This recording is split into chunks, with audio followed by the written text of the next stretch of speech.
गोवा का जल पर्यटन और सुरक्षा यह पाठ देखेंगे। इस पाठ में नयन रम्य पर्यटन स्थलों का मनोहारी वर्णन किया है। साथ ही यात्रा के लिए पर्यटन मंत्रालय के नियम और मर्यादाओं के पालन करने का आह्वान किया है ताकि पर्यटन सुखद हो। इस पाठ के लेखक हैं श्री राजेंद्र केरकर, जो गोवा के सत्तरी तालुका के केरी गांव के सुपुत्र हैं। आप एक जाने माने प्रकृति प्रेमी और पर्यावरण रक्षक हैं। आपने पर्यावरण संवर्धन पर विपुलता से लेखन किया हुआ है। गोवा जो बहुत सुंदर है और यही प्राकृतिक सुंदरता यहाँ लोगों को आकर्षित करती है। देश विदेश से यहाँ पर्यटक आते हैं प्राकृतिक सौंदर्य का आनंद उठाने के लिए। तो देखते हैं पाठ।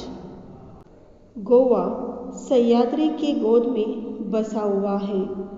एक तरफ 105 किलोमीटर लंबा अरब सागर है। यहाँ के समुद्र तट लोगों को लुभाते हैं, उनका मन मोह लेते हैं। गोवा में बहुत सारे पर्वत शिखर हैं, जैसे सोसोगढ़, वागेरी, मोरलेगढ़, और ये जंगलों से युक्त हैं। उन्हें देखने के लिए बहुत सारे पर्यटक यहाँ आते हैं, इसका आनंद लेते हैं। अरब सागर के अनेक तट हैं और ये तट सुंदर भी हैं, साफ सुथरे भी हैं। ये तट देशी और विदेशी पर्यटकों को गोवा में आकर्षित करते हैं, लुभाते हो, मानो वे अपनी बाहें फैलाए उन्हें यहाँ बुलाते रहते हैं। और बीते साल को अलविदा कहने के लिए और नए साल का स्वागत करने के लिए यहाँ देश विदेश से बहुत पर्यटक आते हैं। दक्षिण गोवा में विहंगम दूधसागर जलप्रपात है। विहंगम यानी सुंदर, पक्षी की नज़रों से जिसे देखा जाने वाला। वह दूधसागर एक नयनरम्य झांकी होती है, खास करके पर्यटकों के लिए। उसका आनंद लूटते समय कई बार लोग अपना होश खो जाते हैं। इसे दुधिया दूधसागर प्रपात कहते हैं क्योंकि इसका पानी जब नीचे गिरता है तब दूध जैसा लगता है। सब पर्यटक कई बार प्राकृतिक सुंदरता का आनंद लेते समय सुरक्षा के नियमों का पालन नहीं करते हैं, जलक्रीड़ा करते समय मद्यपान करते हैं और शारीरिक संतुलन खो बैठते हैं, जिसके कारण जान गंवा बैठते हैं, दुर्घटनाएं घट जाती हैं और नियमों को भूलकर लोग मौत के चंगुल में फंस जाते हैं।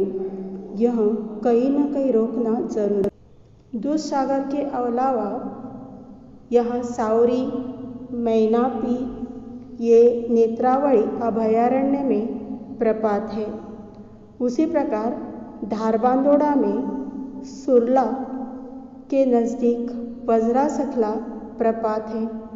सत्तरी में चरौनी प्रपात है और एक है, उसका नाम है हिवरे प्रपात है। फिर ब्रुदुक शेलप प्रपात है। फिर हिवरे में भी प्रपात है जिसे यही नाम दिया गया है।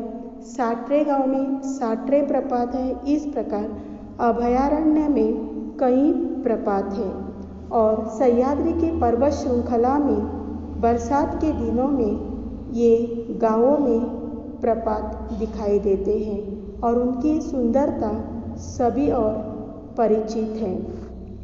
जब लोग इनका आनंद उठाने के लिए आते हैं तब सावधानी को भूल जाते हैं, नियमों को भूल जाते हैं। इन प्रपातों को देखने के चक्कर में लोग सावधानी नहीं बरतते हैं।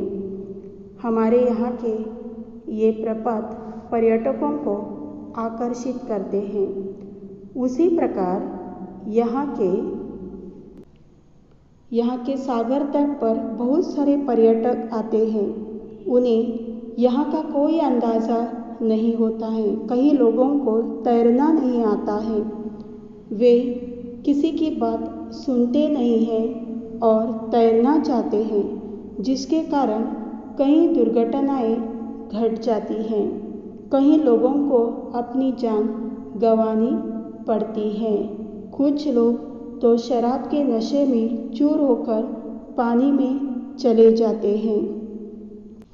गोवा एक सुंदर पर्यटन स्थल है। उसे सुरक्षित और आनंददायी बनाना ज़रूरी है, इसलिए नियमों का पालन करना चाहिए। वहाँ जो सूचना फलक होते हैं, वहाँ जो सूचनाएं दी जाती हैं, उन्हें हमें पालने ही चाहिए। सामुदायिक मानसिकता से हमें बचना चाहिए। अपनी सुरक्षा के बारे में सोचना चाहिए। वहाँ बहुत सारे सुरक्षा रक्षक होते हैं, जीव रक्षक होते हैं। वे चाहते हैं कि हम सुरक्षित रहें, इसलिए वे अपनी जान जोखिम में डालकर हमें सूचना देते रहते हैं। उनकी बात हमें माननी चाहिए। गोवा का पर्यटन सुरक्षित बनाना हमारा उत्तरदायित्व है और अगर हमने नियमों का पालन किया तो यह संभव है।